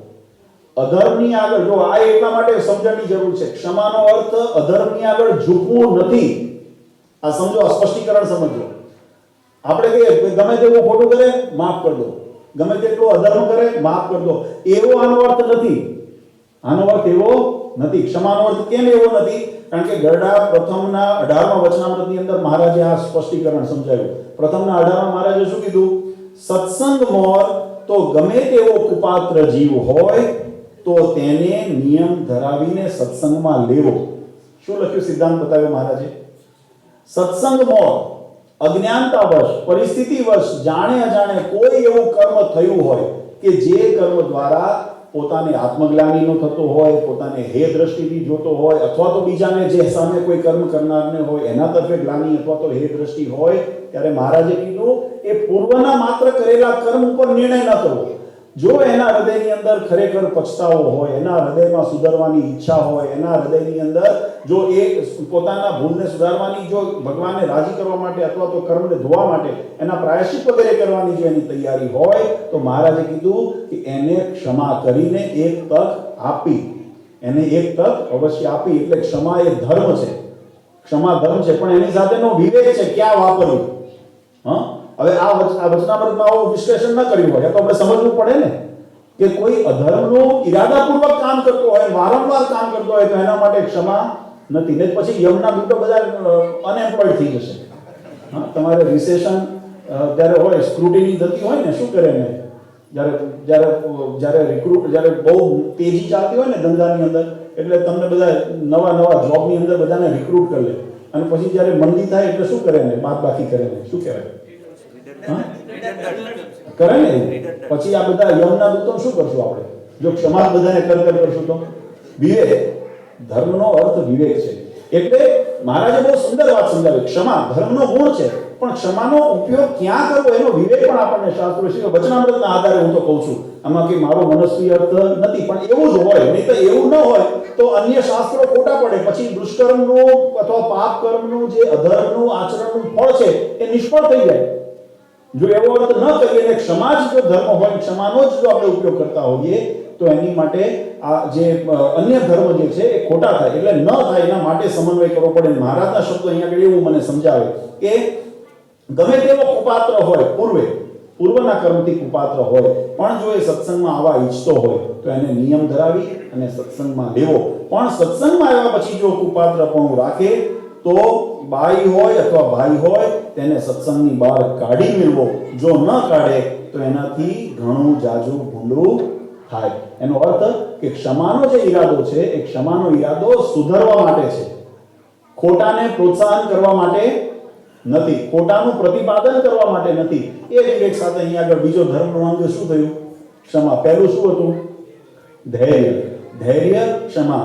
પછી ત્રીજું દમ એટલે દમન. પોતાના અંતઃશત્રુઓનું દમન કરવું, એનું સંયમમાં રાખવા. આ તો સરળતાથી સમજાવ્યું છે. દમન કરવું એટલે કોઈને બીજીની પરિસ્થિતિનું દમન કરવું એવો અર્થ નથી, બરાબર? કોઈને દબાવી દેવો એવો અર્થ નથી, પણ પોતાની અંદર જે રહેલા અંતઃશત્રુઓ, વિકારો છે, એના વિચારો છે, એને દમન કરવા, એને પ્રોત્સાહન આપવું નહીં. એ રીતે દમન.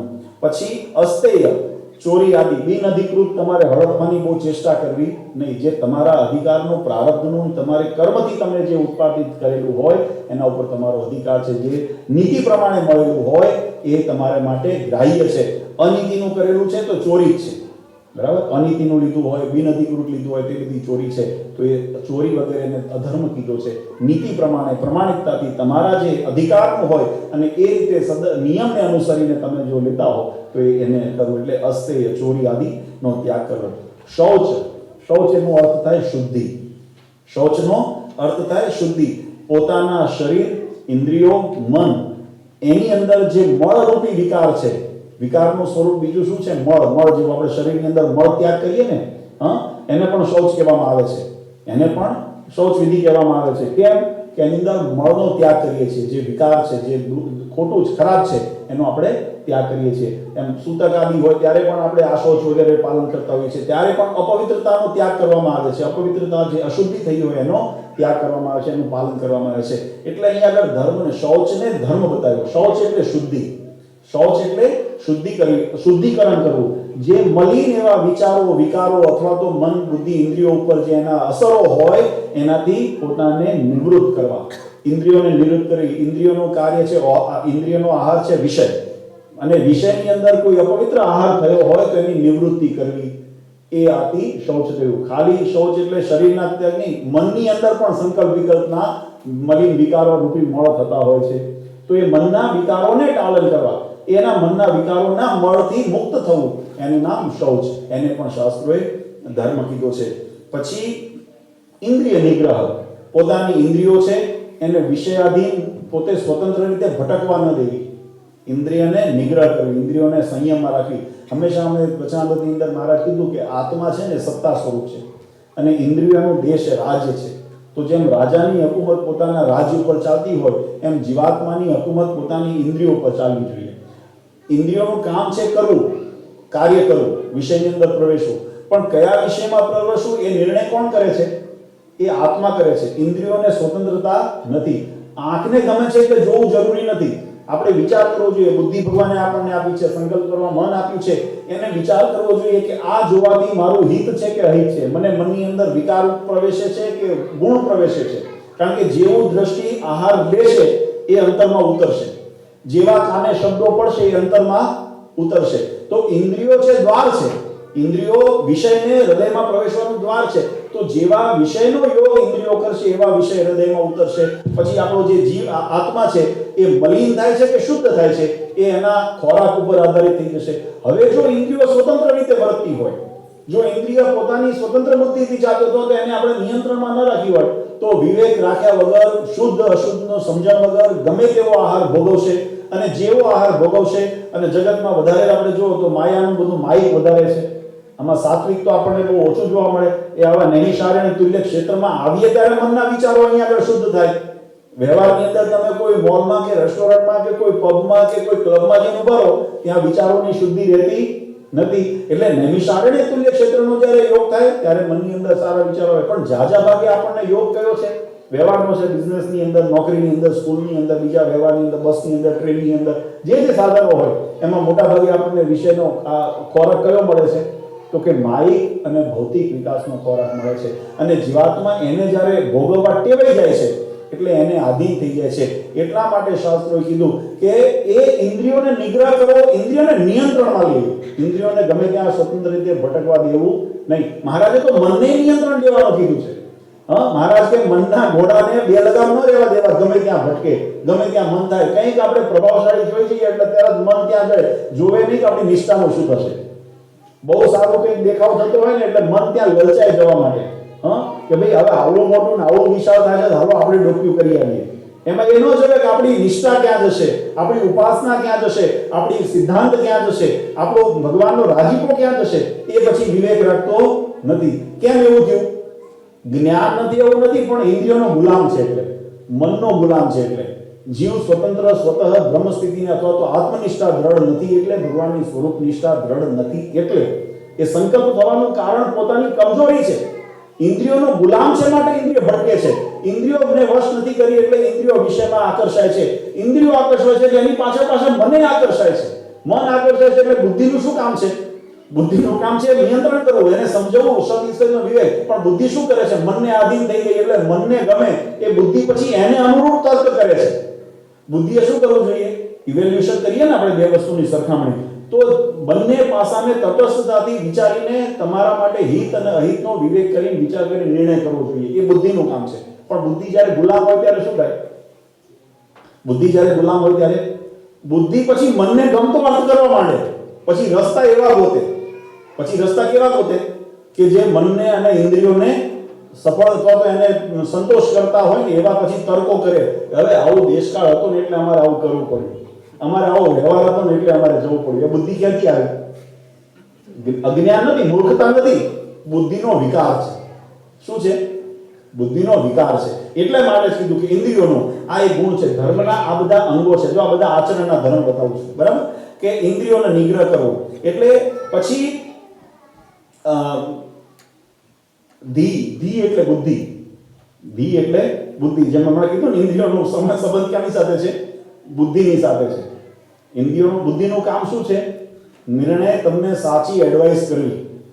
કોઈ પણ વસ્તુ આપણે બુદ્ધિમાં લઈ જઈએ ને એટલે બુદ્ધિ એના ઉપર તર્ક વિતર્ક એના આગળના શુભ અશુભ એના પાસા એના બધા ટુ એન્ડ ફ્રોન્સ એને કહીએ ને કે લૂપ્સ એન્ડ હોલ્સ બધા એના જોઈ લે કે પ્રોઝ એન્ડ કોન્સ એના શું ગુણ દોષ છે એને જોઈને પછી નિર્ણય કરે. પણ બુદ્ધિને કેવી, અને મહારાજે બહુ સુંદર વચનામૃતમાં લખી, જે બુદ્ધિનો સદુપયોગ આત્મકલ્યાણ માટે કરે. ગઢડા પ્રથમનું 50મું વચનામૃત, ગઢડા પ્રથમના 50મા વચનામૃતમાં મહારાજે શું કીધું? જે પોતાના કલ્યાણને અર્થે સાવધાનપણે વર્તે છે તે જ કુશાગ્ર બુદ્ધિવાળો છે, અને તે વિના તો સર્વે મૂર્ખ છે. એટલે બુદ્ધિનો ઉપયોગ શું થયો? પોતાના આત્મકલ્યાણને અર્થે જે નિર્ણય કરે, આત્મશ્રેયનો જે નિર્ણય કરે, મોક્ષનો જે નિર્ણય કરે, એમાં જે મદદરૂપ થાય એ બુદ્ધિ છે. અહીંયા ભગવાને શું કીધું? ધર્મનું નામ બુદ્ધિ પણ છે. ધર્મના લક્ષણની અંદર બુદ્ધિ આવે એનો અર્થ શું? હોશિયારી નહીં, બુદ્ધિ. હોશિયારીને તો શબ્દ લખ્યો જ ને, હોશિયારી, કુશાગ્ર, બહુ વ્યવહારિક, કુશળ, ઝીણી બુદ્ધિવાળા, ઇન્ટેલિજન્ટ. અહીંયા બુદ્ધિનો અર્થ એવો થતો નથી. બુદ્ધિનો અર્થ સ્વાભાવિક રીતે જ્ઞાન અને સમજણ સાથે એનો નિસ્બત છે, પણ એની પરિભાષા પણ શાસ્ત્રોએ બતાવી છે.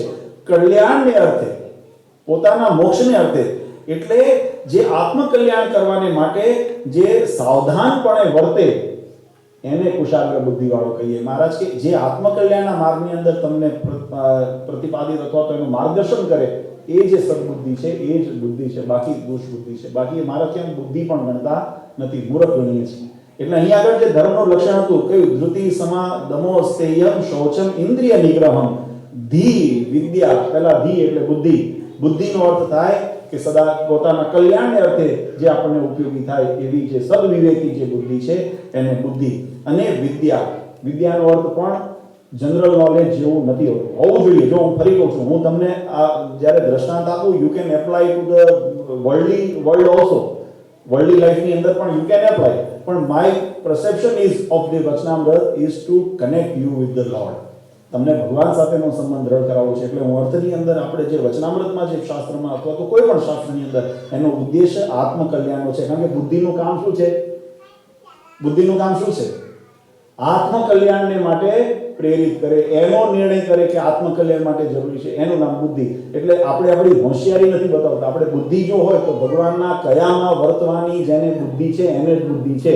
જે ભગવાનના કયામાં શાસ્ત્ર વચનમાં વર્તતા નથી એ ગમે તેટલા કદાચ વ્યવહારે હોશિયાર છે, પણ મહારાજ કેવા ગણે છે? એને મૂર્ખ ગણે છે, એનામાં બુદ્ધિ નથી. તો ધર્મનું અનુ બુદ્ધિ છે, તો એ બુદ્ધિ કેવી જોઈએ? ધર્મ સાથે, ભગવાન સાથે જોડે એવી જે બુદ્ધિ છે એને બુદ્ધિ કીધી, એને ધર્મ કીધો. વ્યવહારિક બુદ્ધિને આપણે ધર્મમાં આના માપદંડમાં આવતી નથી. એ જ રીતે વિદ્યા, તો સત્ય જ્ઞાન પ્રાપ્ત કરી તેમાં પ્રવૃત્તિ કરાવે એ વિદ્યા છે. જે સત્ય આપણને સ્વરૂપના દર્શન કરાવે એને જ વિદ્યા કીધી છે. આધુનિક વ્યવહારની અંદર આપણે ભણતરની વિદ્યા ગણીએ છીએ. Well enough, good enough, there is no issue, તમે ભણો એને વિદ્યા ગણાય. પણ આત્મકલ્યાણમાં જે ઉપયોગી થાય એને સદવિદ્યા કીધી. તો શાસ્ત્રની અંદર જે ધર્મના લક્ષણ બતાવ્યા એમાં વિદ્યા પણ એક અંગ છે. તો કઈ વિદ્યા? તો જે ભગવાન સાથે જીવાત્માના આત્મકલ્યાણ માટે ઉપયોગી થાય એવું જે જ્ઞાન છે એને વિદ્યા કીધી.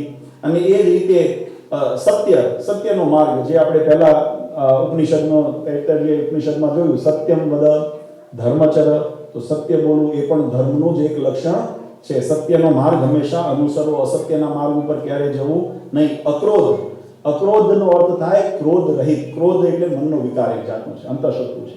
એટલે મન અને ચિત્ત જે છે એ જ્યારે કોઈ આવેશની અંદર હોય ત્યારે વિભ્રાંતિની અંદર હોય છે. પાણીની અંદર સ્થિર પાણી હોય ને તમે પથ્થર નાખો અથવા તો કોઈ લાકડાથી એને ડળો તો કેવું ડોળું થઈ જાય. એમ જ્યારે મનની અંદર અથવા ચિત્તની અંદર જ્યારે ક્રોધાદિના અંતઃશત્રુનો પ્રવેશ થાય છે ત્યારે આપણા મન બુદ્ધિ બધા વિભ્રાંત થઈ જાય છે. અને એ જ્યારે વિભ્રાંત થયા હોય ત્યારે ભગવાનના સ્વરૂપની અંદર જીવાત્માની એકાગ્રતા રહેતી નથી. તમે મનને સ્થિર ન હોય, શાંત ન હોય તો એકાગ્ર મન પણ થતું નથી ઉદ્વેગના કારણે.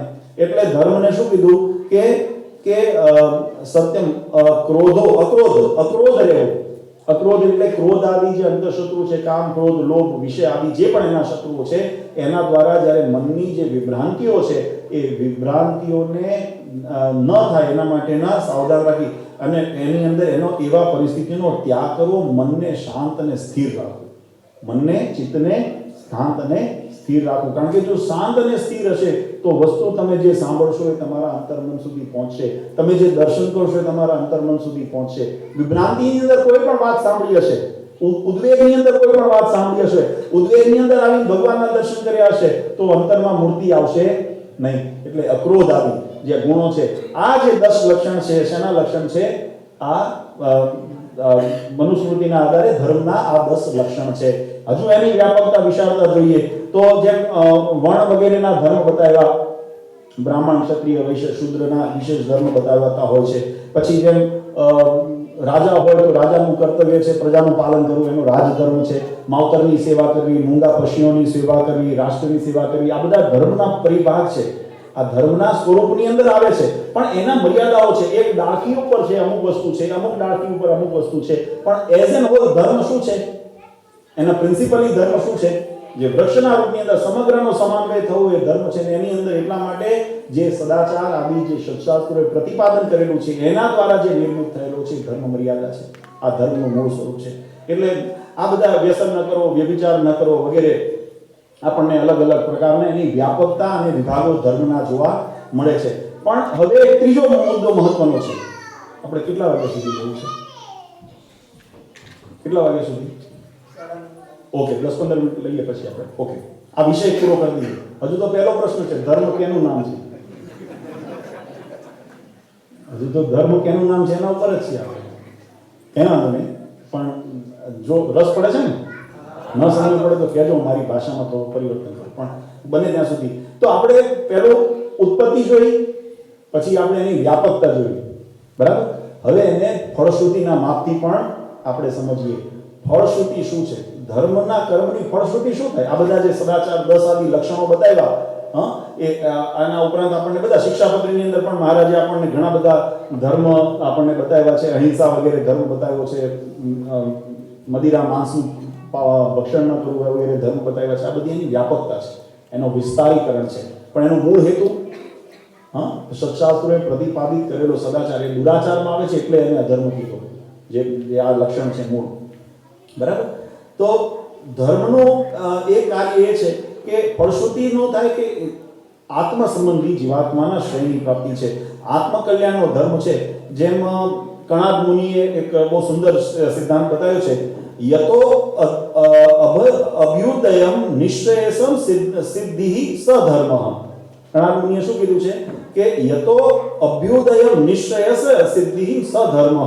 તો ધર્મનું સ્વરૂપ શું બતાવ્યું કે જેનાથી અભ્યુદય, અભ્યુદય એટલે ઉન્નતિ, ઉર્ધ્વગતિ. અભ્યુદય ઉદય થવું, ઊંચું આવવું. જેનાથી અભ્યુદય, અને અભ્યુદય ઊંચું ક્યાં સુધી ઊંચું જવું, એનું ફળશ્રુતિ બતાવી. જે કર્મ દ્વારા શુદ્ધ કર્મ સમજ્યા, કર્મની ફળશ્રુતિ. તો ફળશ્રુતિ કેવી રીતે સમજવી? તો ફળશ્રુતિ જીવાત્માને જે કર્મ દ્વારા ઉર્ધ્વગતિ જીવાત્માની થાય, અને એ ઉર્ધ્વગતિ ક્યાં સુધી ગણી? તો કે નિશ્ચય, જે પોતાના નિશ્ચય એટલે કે શ્રેય, પરમ શ્રેય. પરમ શ્રેય શું છે? પરમ શ્રેય શું થાય જીવાત્મા માટે? શ્રેય એટલે ઉન્નતિ, સુખ થવું, સુખ સારું થવું. તો એ શ્રેય કરતા તો પરમ શ્રેય શું છે? અક્ષરધામની પ્રાપ્તિ, મોક્ષ પદની પ્રાપ્તિ, પરમ શ્રેય, નિશ્ચય. એનાથી પછી બીજું કોઈ શ્રેય બાકી રહેતું નથી. તો જે ઉન્નતિ ભગવત ધામ સુધી પહોંચાડે, સિદ્ધિ કરાવે, નિશ્ચયસ સિદ્ધિ સધર્મ.